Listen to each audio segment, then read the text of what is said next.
మన రక్షకుడైన యేసుక్రీస్తు నామమున అందరికీ వందనాలండి. ఈరోజు దేవుని మాటలు కొలస్సీలకు రాసిన పత్రిక 4వ అధ్యాయం 2వ వచనం. ప్రార్థన యందు నిలకడగా ఉండి కృతజ్ఞత గలవారై దాని యందు మెలకువగా ఉండుడి. ప్రియమైన దేవుని బిడ్డలారా,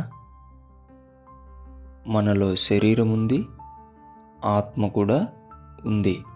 అయితే ప్రతిరోజు నీళ్లు తీసుకుంటూ ఆహారం తీసుకుంటూ శరీరాన్ని ఎలా అయితే పోషించుకుంటామో, ప్రతిరోజు ప్రార్థన జీవితం, కృతజ్ఞత కలిగిన జీవితం కలిగి మనము ఆత్మను పోషించుకోవాలి.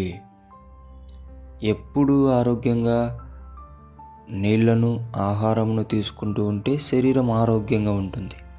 అలాగుననే ప్రార్థన చేస్తూ కృతజ్ఞత కలిగిన జీవితం కలిగి ఉంటే ఆత్మ కూడా నిరంతరం వెలుగుతూ ఉంటుంది. దేవుని బిడ్డలారా, చాలామంది ఏం చేస్తారు, శరీరాన్ని పోషించగలుగుతారు కానీ ఆత్మను పోషించలేని పరిస్థితి.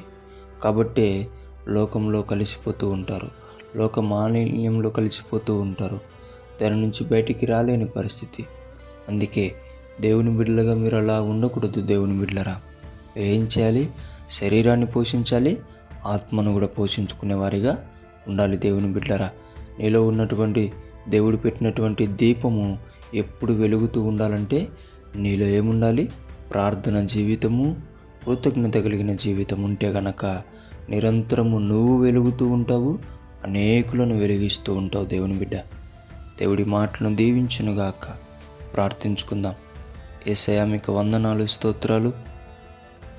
మేమందరం కూడా మా శరీరాలను ఎలా అయితే కాపాడుకుంటామో, నీవు పెట్టినటువంటి ఆత్మను మేము కాపాడుకునే బిడ్డలుగా మాకు జ్ఞానం దయచేయండి ప్రభువా.